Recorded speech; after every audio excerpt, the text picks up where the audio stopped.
ধরুন আপনি এক শান্ত সকালে কফি হাতে জানালার বাইরে তাকাচ্ছেন। হঠাৎ পায়ের নিচের মাটি কেঁপে উঠল। দূরের সেই চেনা পাহাড়টা থেকে বিকট শব্দে ধোঁয়া বেরোতে শুরু করলো। কয়েক মিনিটের মধ্যে নীল আকাশ কুচকুচে কালো ছাইয়ে ঢেকে গেল, আর পাহাড়ের গা বেয়ে নেমে এলো এক আগুনের নদী, যা পথে পড়া সবকিছু, গাছপালা, ঘরবাড়ি, মানুষ মুহূর্তে ছাই করে দিচ্ছে।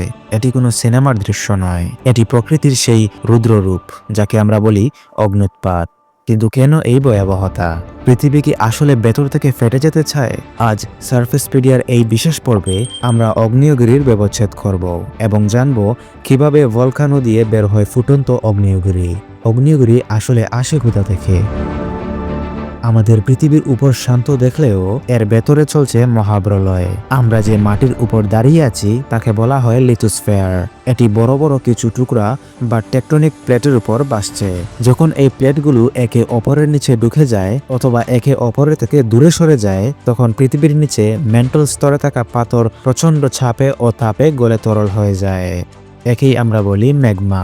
এই ম্যাগমা কিন্তু শুধু তরল পাথর নয়, এতে মিশে থাকে sulphur die oxide, carbon die oxide আর জলীয় বাষ্প। ঠিক যেমন একটি প্রেসার কুকারে বাষ্প জমে চাপ তৈরি হয়, আগ্নেয়গিরিও পৃথিবীর জন্য একটি ন্যাচারাল প্রেসার কুকার। যখন এই চাপ অসহ্য হয়ে যায়, তখন পৃথিবী তার সেফটি বাল্ব বা আগ্নেয়গিরির মুখ দিয়ে সেই অতিরিক্ত শক্তি বের করে দেয়। এবার আসা যাক এর বিধ্বংসী ক্ষমতায়। অগ্ন্যুৎপাতের সময় যে লাভা বের হয় তার তাপমাত্রা 800 ডিগ্রি সেলসিয়াস থেকে প্রায় 1250 ডিগ্রি সেলসিয়াস পর্যন্ত হতে পারে।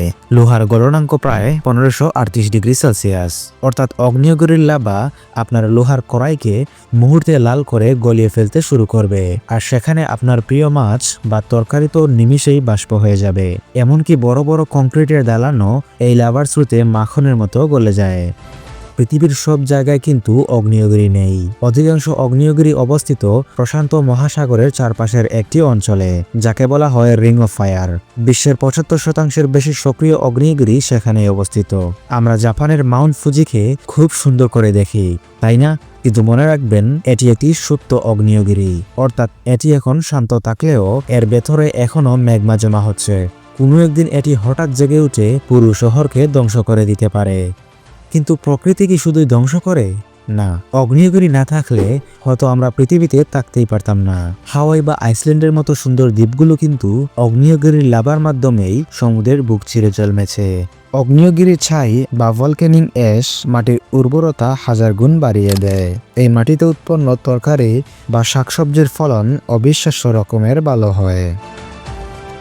কোটি কোটি বছর আগে আগ্নেয়গিরি থেকে বের হওয়া গ্যাসই পৃথিবীর প্রথম বায়ুমণ্ডল তৈরি করেছিল, যা আজ আমাদের শ্বাস নিতে সাহায্য করে। আগ্নেয়গিরি আমাদের শেখায় যে ধ্বংস আর সৃষ্টি একই মুদ্রার দুই পিঠ। এটি যেমন প্রাণ কেড়ে নিতে পারে, তেমনি প্রাণের অস্তিত্ব টিকিয়ে রাখার রসদও যোগায়। আমরা হয়তো প্রকৃতির এই বিশাল শক্তির সামনে ক্ষুদ্র, কিন্তু একে বোঝার চেষ্টা করাই বিজ্ঞানের সার্থকতা। সারফেসপিডিয়ার আজকের এই পর্বটি যদি আপনার ভালো লেগে থাকে তবে লাইক দিন এবং আপনার বন্ধুদের সাথে শেয়ার করুন। আপনি কি জানেন ভারতের একমাত্র সক্রিয় আগ্নেয়গিরি কোনটি? কমেন্ট বক্সে আমাদের জানান। পরবর্তী ভিডিওতে আবার দেখা হবে, ততক্ষণ বিজ্ঞানের সাথেই থাকুন। ধন্যবাদ।